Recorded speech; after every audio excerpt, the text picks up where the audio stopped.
how do you actually brainstorm? Because everyone talks a good game and no one ever gives you creative brainstorming techniques. And it can be hopelessly overwhelming, just staring at a blank page and waiting for inspiration to strike.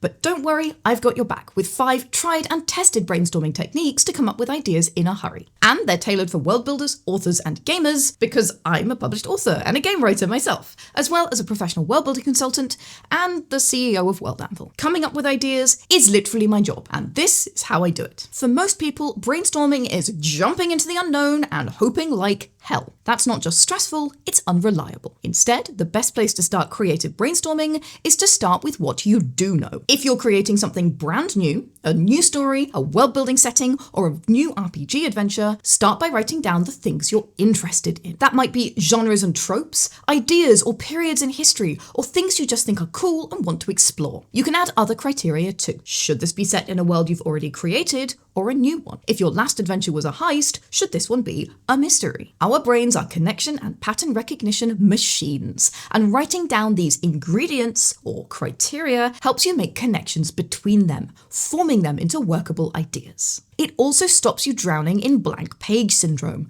because endless possibilities are endlessly intimidating. Writing down the things you know sets up your creative criteria. By narrowing down the options, you won't get blocked. And if you're brainstorming to solve a problem in your current work in progress, start by writing down the problem. It's amazing how often simply stating an issue in words can lead to the solution, or at the very least, to clarity on what the issue actually is, which cuts through confusion. For example, my characters are succeeding too easily. I don't know how to get my character out of prison. I don't know what the secret treasure of my heist is. Or my character needs to get from A to B somehow. And yes, these are all storytelling issues that I've personally experienced and solved with creative brainstorming. So once you've written down what you know, it's time for the next step. A little game I like to call, if this, then what? Essentially, we ask ourselves, if this is true, then what are the possibilities? For example, if your character needs to get from A to B, then what vehicles exist in your world?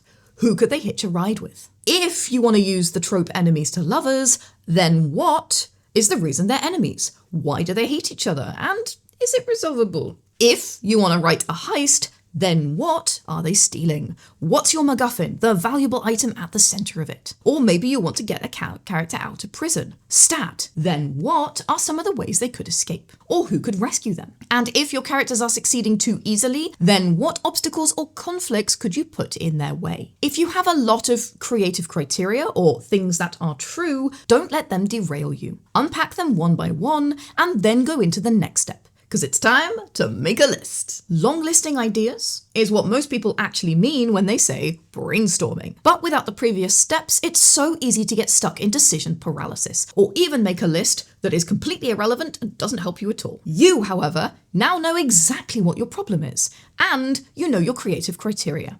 And that's going to make long listing so much easier. Here's an example of what long listing might look like. Do you see how this list evolves line by line? That's a normal part of the process. Don't go back and edit, keep writing forwards. This is stream of consciousness. You're letting your brain do its thing and running through possibilities. And you're recording them. You might only need a few bullet points before you find your answer. Otherwise, aim for about 20. And once you've got 20 options, if you're still stuck, then go on to the next step and try the mashup.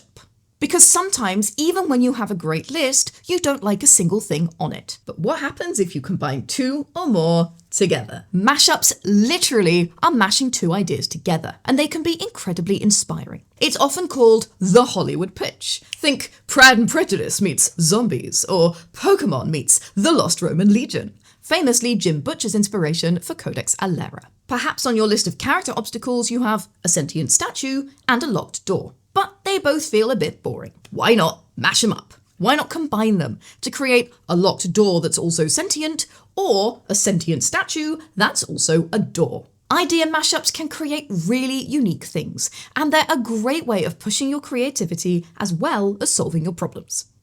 But sometimes even that doesn't work. And if you're still struggling to come up with ideas from your long list, and yes, it does happen, we're gonna get random. Randomization can be a great starting point and an inspirational way to shift writer's block. For example, you could choose 3 words from the dictionary. Select a random monster from a monster manual. Open a book at a random page. Try Wiki Roulette and read a random Wikipedia page. Or choose a random world building prompt from our collection over on World Anvil. Noodle with a random element alone, or try it out with different items on your list to see how they might work together. Keep pressing forwards, and don't worry if some of your ideas are silly. It's all part of the process. And if all else fails and you still don't have an answer, it might be time to create some space for your lovely brain. Because your brain is like a computer. Some processes happen instantly, and some, like solving complex problems, can take time. Which means if you're stuck, sometimes the best thing you can do is take a break.